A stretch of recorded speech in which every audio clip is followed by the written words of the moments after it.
Good day, children. I hope you all are fine. We have started a poem that is Travels by the Fireside. I have explained the first page of this poem. Today I will continue this poem. Before starting the next portion, I would like to recall the previous things. We have seen that instead of going outside, the poet was sitting by the fireside in his library. The poet took some book and he involved himself in reading these books.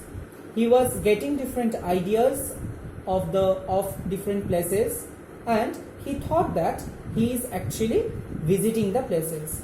But in real, he was not visiting to that places.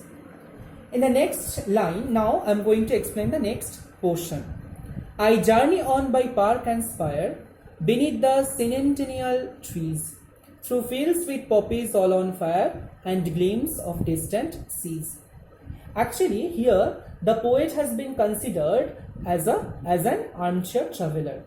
He does not have any experience of traveling in real life. He was reading the books, he was getting ideas of different places, and he started fantasizing of that places. He moves by park and spire. Spire means the top of the roof, tower, the top of the tower. He was roaming around beneath the 100 years trees, the old trees. He moves around through fields with poppies, and he was noticing glimpses of distant seas.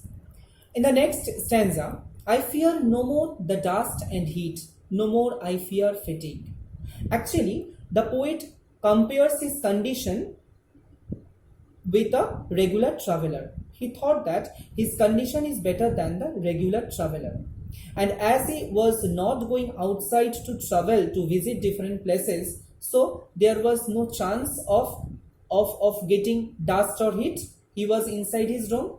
That is why the poet said that he was not afraid of getting dust and heat.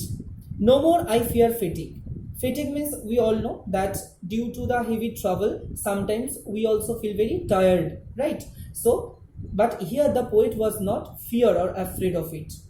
Why? Because he was not going outside. When do we feel tired? When we travel a lot, at that time only we feel very tired, we feel very fatigued, right? Here the poet was not going outside, so there is no scope of being tiredness.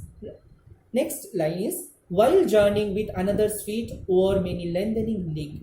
O'er, here o'er is actually the constructed form of over. The poet is journeying, the poet is traveling with another's feet.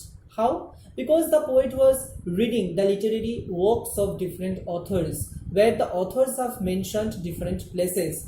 The authors have described the beautiful the beautiful picture of different places. And when the poet was reading it, the poet was getting the idea of that places. And he, like this way, he was traveling with another's feet. Let others traverse sea and land and toil through various climes. The poet told that others should be allowed to visit different sea and land. If others get the scope, then only after traveling they will write a travelogue, and after going through this travelogue, the other people who has not yet got the opportunity to visit that place will get some idea. So that is why the poet said that others should be allowed to visit different land and sea. I turn the world round with my hand reading this poet's rhymes. Actually here the poet metaphorically compares the turning the world with the turning the pages with the turning the world. When the poet reads the books, he turns the pages, and he thought that like this he turns the different places, he turns the world also. From them I learn whatever lies beneath each changing,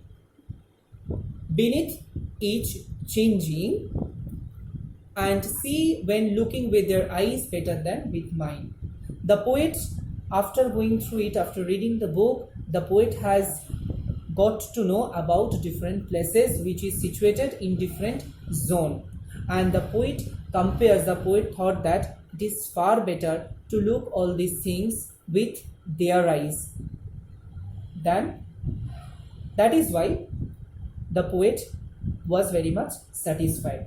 So here we have come to know that the poet has not yet gone anywhere, but but by sitting in his own room, he has got a lot of experiences. I hope it is very much clear to all of you. In our next class, we will discuss the question answer. Thank you, student.